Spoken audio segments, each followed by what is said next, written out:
ओम नमो भगवते वासुदेवाय नमः। नमस्कार मंडळी, श्री स्वामी समर्थ। स्वागत आहे तुमचे माझ्या यूट्यूब चॅनलवरती। आजचा दिवस तुम्हाला खूप छान सुखाचा आनंदाचा जाऊ हीच मी स्वामींच्या चरणी प्रार्थना करते आणि आज या नवीन व्हिडिओला सुरुवात करते। आज आहे आषाढी एकादशी, तर तुम्हा सर्वांना आषाढी एकादशीच्या खूप खूप शुभेच्छा। वर्षभरात येणाऱ्या 24 एकादशींमध्ये आषाढी एकादशी अर्थात देवशयनी एकादशी अत्यंत महत्त्वाची आणि पवित्र मानली जाते। भागवत संप्रदायासाठी ही एकादशी म्हणजेच एक मोठा भक्तीचा उत्सव आहे।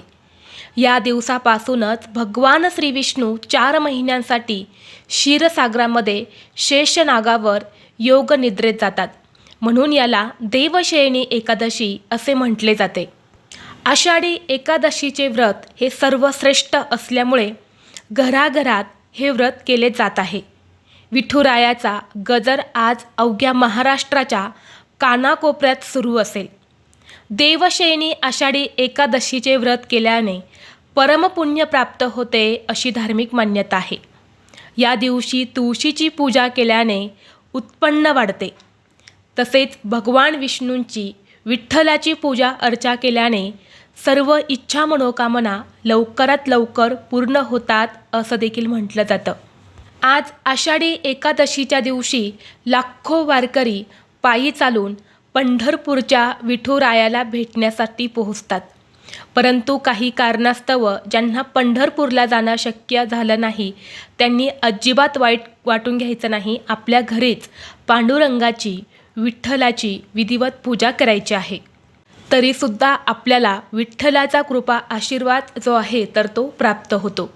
आषाढी एकादशीच्या व्रतामध्ये सर्व देवतांचे तेज एकवटलेले असते आणि म्हणून या दिवशी वास्तुशास्त्रामध्ये काही प्रभावी उपायसुद्धा करण्यासाठी सांगितले जातात। कारण वातावरणामध्ये सकारात्मक लहरी ज्या असतात तर त्या खूप जास्त प्रमाणामध्ये सक्रिय असतात आणि हे उपाय केल्याने आपल्याला त्या उपायाचं निश्चितच फळ प्राप्त होते। आणि म्हणून आज व्हिडिओमध्ये मी तुम्हाला एक अतिशय प्रभावी असा उपाय सांगणार आहे। आज शनिवार आषाढी एकादशीला संध्याकाळी कापुरासोबत जाळा ही एक वस्तू।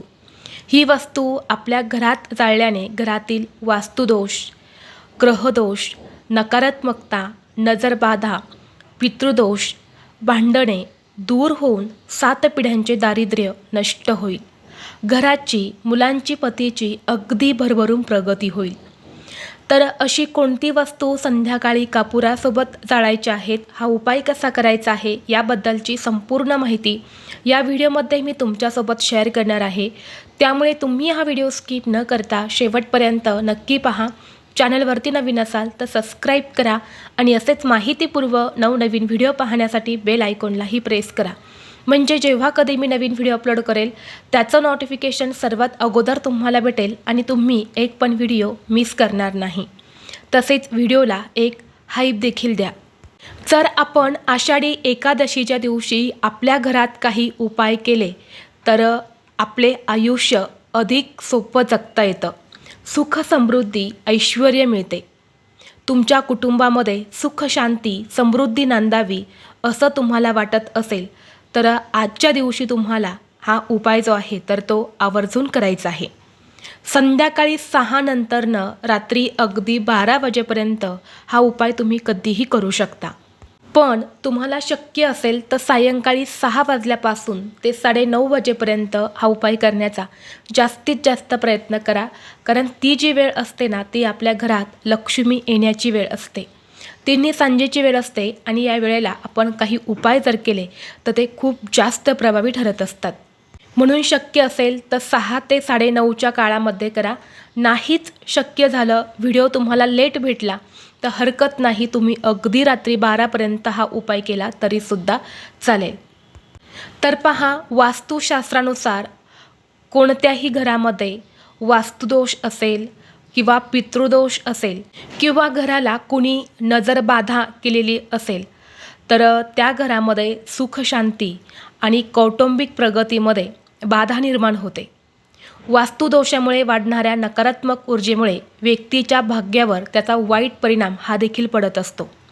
सोबतच घरातली जी लोकं असतात, व्यक्ती असतात, तर त्यांना अनेक प्रकारच्या समस्यांनासुद्धा सामोरे जावं लागत असतं.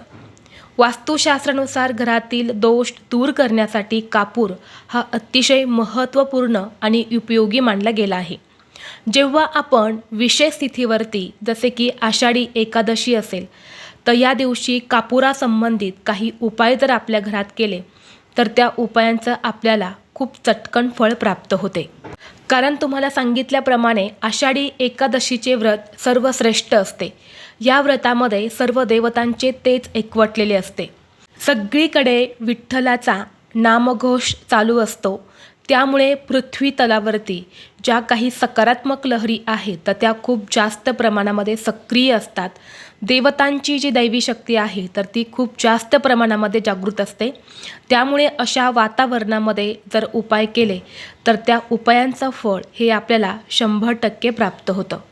जर तुम्ही आर्थिक समस्येने त्रस्त असाल, तुम्ही कष्ट खूप करताय, मेहनत करताय, तरी देखील तुमच्या कष्टाला, मेहनतीला म्हणावं तसं यश मिळत नसेल, नशिबाची साथ मिळत नसेल, तुमच्या घरामध्ये पैसा येतो पण तो फार काळ टिकत नाही, या ना त्या कारणाने तो घरातून बाहेर निघून जातो, म्हणजेच जी लक्ष्मी घरामध्ये येते तर ती लक्ष्मी स्थिर राहत नाही.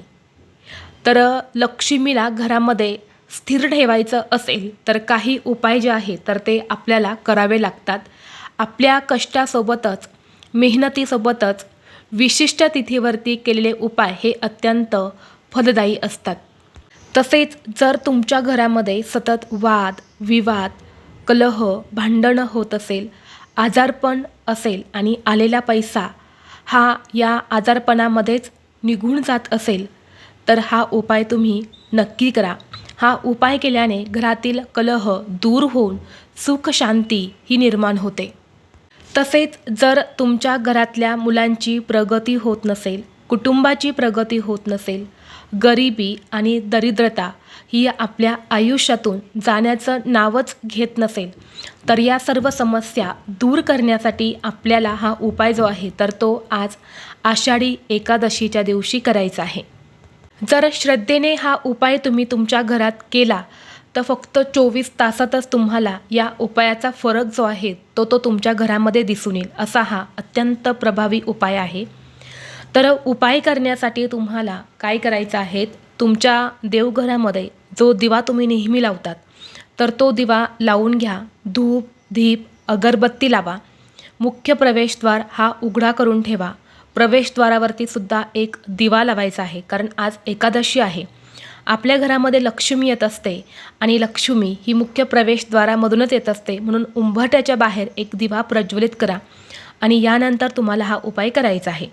उपाय घरातील स्त्री, पुरुष, मुलं कोणीही करू शकते. उपाय करण्यासाठी तुम्हाला एक कापूर जाळण्याचं भांडं घ्यायचं आहे किंवा एखादी मातीची पंती घेतली तरीही चालेल किंवा एखादी प्लेटसुद्धा घेऊ शकता. त्यामध्ये आपल्याला मुठभर तांदूळ ठेवायचे आहेत, ज्याला अक्षदा असं देखील म्हटलं जातं.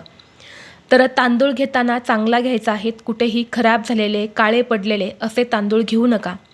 चांगले स्वच्छ असे पांढरे तुम्हाला मुठभर तांदूळ घ्यायचे आहे आणि यानंतर तुम्हाला त्या तांदळावरती 7 भीमसेनी कापूरवड्या ज्या आहेत तर त्या ठेवायच्या आहे.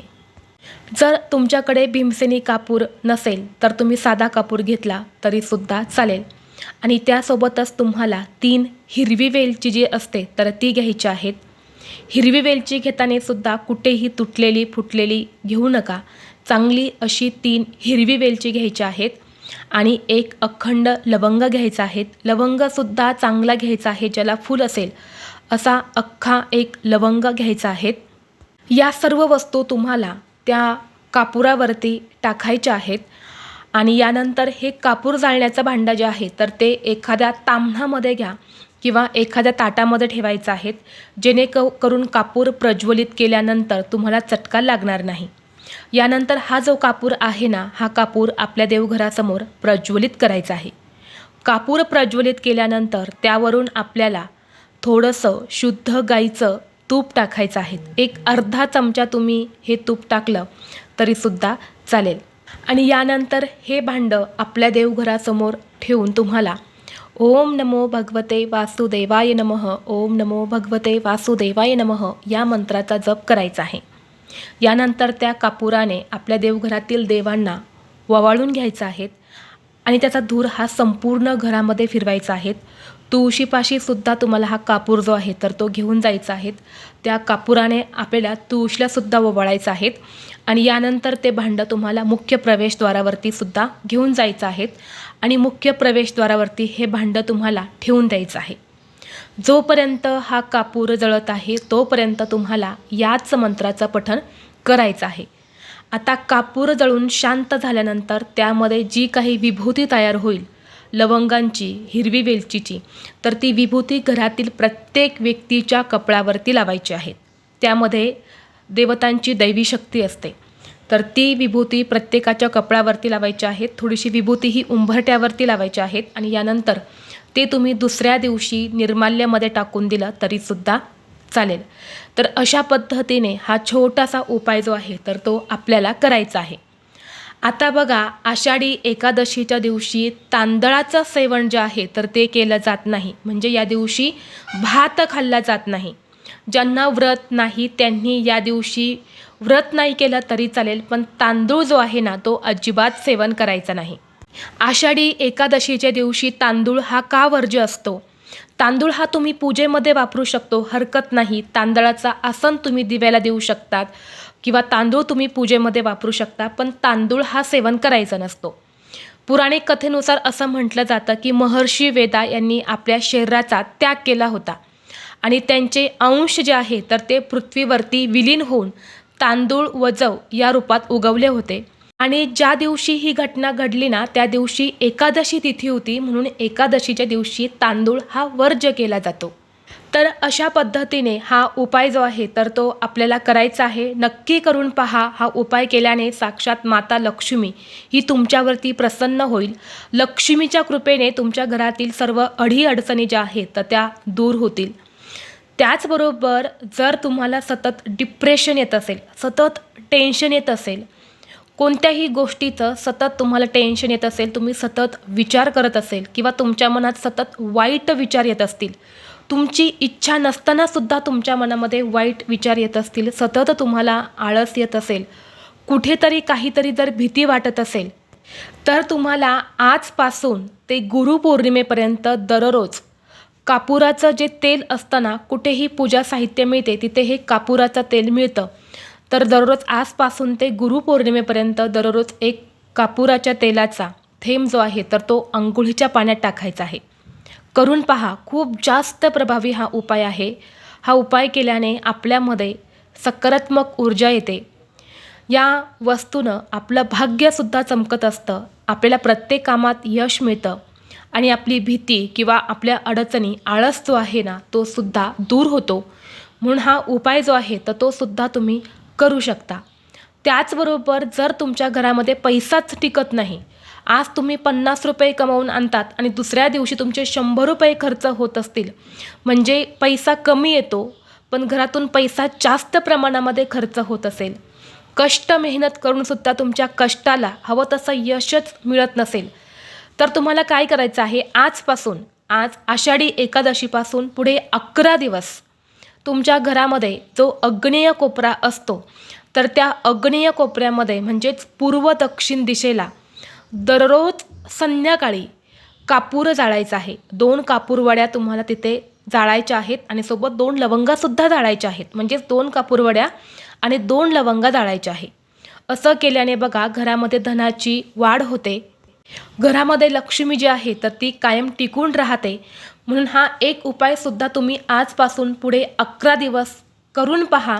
नक्कीच तुम्हाला घरातील आर्थिक अडचणी ज्या आहे ना त्या कुठेतरी कमी झालेल्या दिसतील. तसेच आज सगळ्यात महत्त्वाची गोष्ट म्हणजे तुळशीची पूजासुद्धा करायची आहे.